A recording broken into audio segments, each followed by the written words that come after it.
بسم اللہ الرحمن الرحیم۔ السلام علیکم ورحمۃ وبرکاتہ۔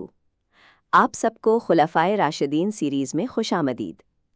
اس سلسلے میں ہم ان عظیم ہستیوں کی زندگی، قربانیوں، عدل، حکمت اور اسلام کے لیے ان کی بے مثال خدمات کا ذکر کریں گے، جنہوں نے رسول اکرم صلی اللہ علیہ وسلم کے بعد امت مسلمہ کی قیادت فرمائی۔ آج کی اس قسط میں ہم خلیفہ دوئم حضرت عمر فاروق رضی اللہ عنہ حصہ سوئم کے خلیفہ منتخب ہونے سے ان کے وصال تک کے واقعات بیان کریں گے۔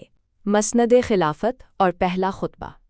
خلافت کا آغاز 13 ہجری میں حضرت ابوبکر صدیق رضی اللہ تعالیٰ عنہ کی وفات کے بعد آپ نے خلافت سنبھالی۔ آپ نے اپنا پہلا لقب خلیفہ رسول اللہ کے بجائے امیر المومنین پسند کیا، جو تاریخ میں پہلی بار آپ کے لیے استعمال ہوا۔ عوامی خطاب۔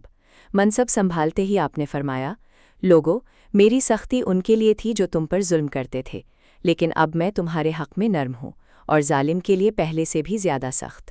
عدل فاروقی۔ جب قانون سب کے لیے برابر تھا۔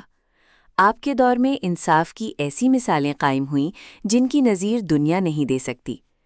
اپنے بیٹے پر حد۔ جب آپ کے صاحبزادے سے غلطی ہوئی تو آپ نے کسی رعایت کے بغیر ان پر اسلامی حد نافذ کی، یہ دکھانے کے لیے کہ اللہ کا قانون سب سے اوپر ہے۔ گورنروں کا احتساب۔ آپ اپنے گورنرز پر کڑی نظر رکھتے تھے۔ ہر سال حج کے موقع پر تمام گورنر بلائے جاتے اور عوام کو اجازت ہوتی کہ وہ خلیفہ کے سامنے ان کی شکایت کریں۔ جب خلیفہ کو کٹہرے میں لایا گیا، ایک عام شہری نے بھرے مجمع میں آپ سے پوچھا کہ سب کو ایک چادر ملی، آپ کا قد لمبا ہے، آپ کا کرتا 2 چادروں سے کیسے بنا؟ آپ نے غصہ کرنے کے بجائے اپنے بیٹے کو کھڑا کیا، جس نے بتایا کہ میں نے اپنے حصے کی چادر اپنے والد کو دے دی تھی۔ جدید نظام حکومت، انوینشن آف ڈپارٹمنٹس۔ حضرت عمر رضی اللہ عنہ نے وہ محکمے بنائے جو اس وقت کی دنیا نے سوچنے بھی نہ تھے۔ بیت المال، ٹریجری، پیسوں کا باقاعدہ حساب کتاب اور ریکارڈ رکھنے کا نظام۔ عدلیہ، جوڈیشری، قاضیوں یعنی ججز کو انتظامیہ سے الگ کیا تاکہ انصاف پر کوئی اثر انداز نہ ہو سکے۔ پولیس کا محکمہ، احداث، شہروں میں امن و امان کے لیے باقاعدہ پولیس فورس بنائی۔ فوجی چھاونیاں، کوفہ، بصرہ اور فسطاط جیسے شہروں کو فوجی مرکز کے طور پر بسایا۔ مردم شماری، سینسس، پہلی بار رعایا کی تعداد اور ان کی ضرورتوں کا ریکارڈ رکھا گیا۔ فلاحی ریاست کا تصور۔ وظائف کا نظام۔ آپ نے دودھ پیتے بچوں، معذوروں اور بوڑھوں کے لیے بیت المال سے وظائف مقرر کیے، یہاں تک کہ غیر مسلم بوڑھوں کو بھی جزیہ سے مستثنیٰ کر کے ان کی مالی مدد کی۔ راتوں کا گشت۔ آپ راتوں کو بھیس بدل کر مدینہ کی گلیوں میں گھومتے تاکہ خود دیکھ سکیں کہ کوئی بھوکا تو نہیں سو رہا۔ وہ مشہور واقعہ جب آپ نے ایک بیوہ کے بچوں کے لیے اپنے کندھے پر آٹے کی بوری اٹھائی، اسی دور کا ہے۔ ہجری کیلنڈر۔ آپ نے صحابہ کے مشورے سے ہجرت مدینہ کو بنیاد بنا کر اسلامی کیلنڈر کا آغاز کیا، جو آج بھی رائج ہے۔ زمینوں کی اصلاح اور زراعت۔ آپ نے نہریں کھدوائیں، مثلاً نہر امیر المومنین، تاکہ بنجر زمینوں کو سیراب کیا جا سکے۔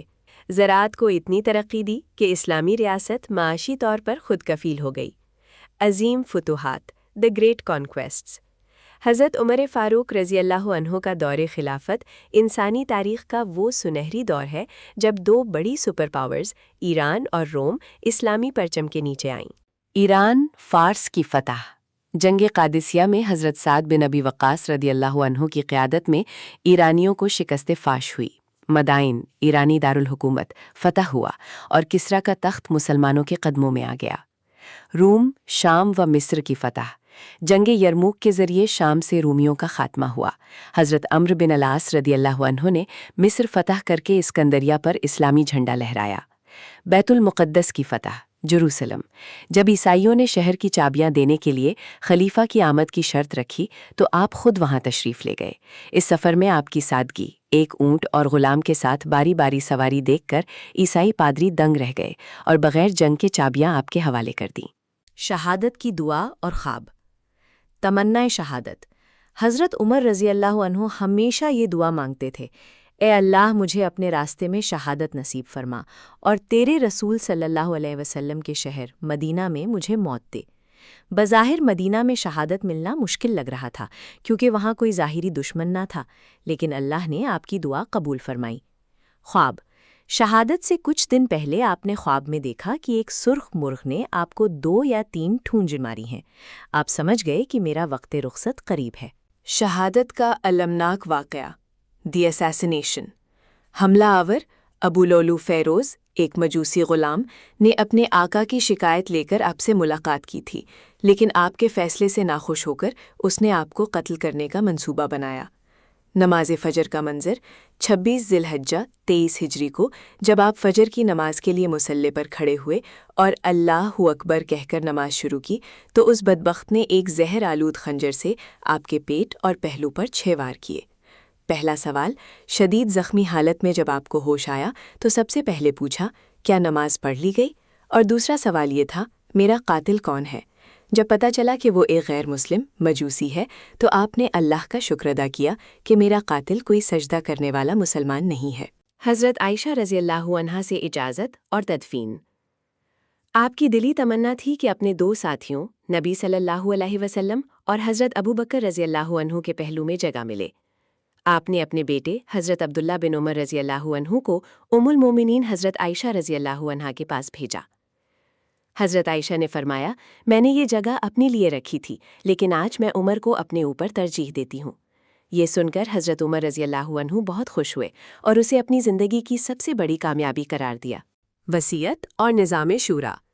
آپ نے وفات سے پہلے 6 جلیل القدر صحابہ حضرت عثمان، حضرت علی، حضرت طلحہ، حضرت زبیر، حضرت عبد الرحمن بن عوف اور حضرت سعد بن ابی وقاص کی ایک کمیٹی بنائی تاکہ وہ باہمی مشورے سے اگلا خلیفہ منتخب کریں۔